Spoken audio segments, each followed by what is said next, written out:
today isn't so bad. It could be a lot worse, but tomorrow is going to be great, you know. And tomorrow never comes, because you see, by the time tomorrow comes, it's today. So it's the worst it could be is it's pretty good. And if it doesn't come, that would be terrible. In other words, I've had enough problems physically to recognize that it's just great to be around. When you get older, you first recognize the limitations of time. And you also recognize that you can't really stretch time yourself. So it is no longer endless. It is finite rather than infinite. So being finite, as you get closer to what is accepted as a general terminal point, you find without question that time becomes more precious because there's less of it. Didn't you just have a big operation? Yeah, on my back. What's the matter with your back? Nothing's the matter with my back. I have a problem that's called cerebral palsy. It's... What is it called? Cerebral palsy?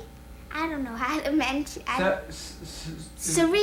Cerebral palsy. And it's where my brain is telling my legs to that I should walk a funny way. And before I had my operation, I would walk really crooked and funny, and people would laugh at me, and I'd get really hurt. So I had this operation to make me walk straighter. Can we see you walk? Sure. Wait a second.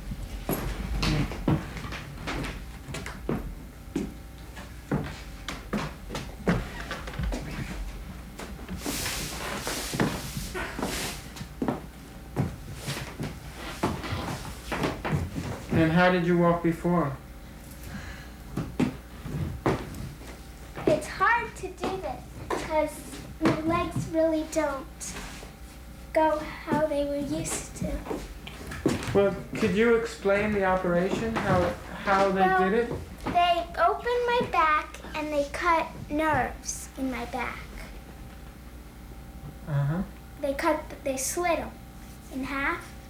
And it was really a dangerous operation because you could get paralyzed, but this doctor has never made anyone get paralyzed.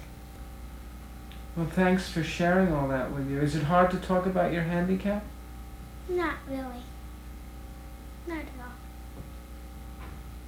I guess, when people ask you, well, how come you don't walk right? How do you feel? I feel fine. Before I got kind of mad if people asked, but now I understand why they're asking, and I tell them sometimes. And sometimes you just make up a story then? No, sometimes I just ignore them. Uh-huh. I guess it depends on how they ask. Right. What would you like to do now? Right now, I'd like to go talk on the phone. Ha! All right, go ahead. Bye! Oh, and this is the 90s. Yes! This is also where I saw my first shooting. We were playing Follow the Leader. I was 12 years old. I was the leader, as always. And told the kids to follow me, and we marched out of the playground and marched along the side of the building. Got to the edge of the building. There were two guys arguing. It was a dope deal going bad, but at the time I didn't realize it. One guy pulled out a gun. The other guy started to run. The guy shot 3 times, and the other guy dropped to the ground. Got back up, and he ran off. But he was hit. We saw the blood squirt out of his body. And we were just stunned. We were frozen. We were scared stiff. So this man with the gun turned towards us. He wasn't shooting at us, but he turned towards us. But when he turned towards us, and it looked like he was about to shoot at us, instantly we broke out of that fear, and we took off running. And I remember, this building right here is where I lived then, and I live there now. it felt like an eternity before I can get to the building. The building seemed like it was moving further and further away from me. And I guess it's the uniqueness of Cabrini.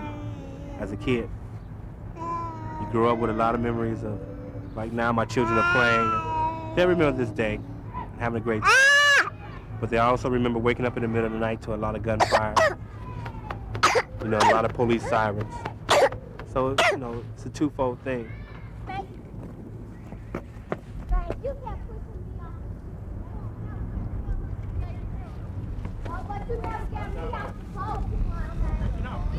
I started off here at Cabrini-Green, moved to the uptown area, which is up north.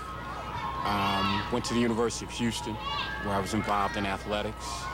Played with the Houston Oilers, played professional basketball in England and Ireland, and then became a Chicago police officer. I grew up in like IDB Wells housing projects. I attended USMA, which is United States Military Academy at West Point, and I worked at Jewel's Food Store for about 8 years, then became a policeman. Basically, we got started doing the whole Slick Boy thing is we wanted to give back to the community other than just being the police. Better look out, cause here we come. But it's how the feeling that is holding, kicking the beat, cause our brother's feeling full wind. He's something straight to society, those little bags of variety. Ain't it a shame? You're caught up in the gang.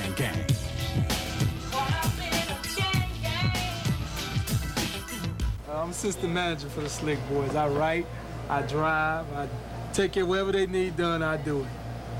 We're all giving it back. So Mike, you're gonna start carrying our bags soon too. Nah, I ain't carrying no bags. You know, what you have to realize is, right now, the kids is our future. So we have to help them remain strong, help them go in a positive direction, because pretty soon we're gonna be old, and they're our future leaders.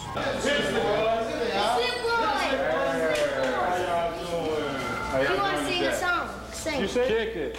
The Slick Boy. What's Come up? on, sing it. Tie your shoe up too. Sing it, Tom. Tie your shoe up, then hit it. Feeling good cause I'm doing it my way. Forget about Compton, Oakland, and LA. Cabrini-Green, standing on it. They straight. They alright. Slick boys straight. He gonna punch me in the eye. No, the Slick boys, they alright, man. They helping us out, man. They just gotta give us some jobs. You think they've made a difference? Oh yeah, they made a big difference. It's a big difference. All you gotta do is look around you and see the difference. You know, look, they on bicycles now. You know what I'm saying? People don't run from them like they used to, because they understand them. How's it go? Yeah. You know what I'm saying? They're good guys, though. This is what I do, and this is what I love to do.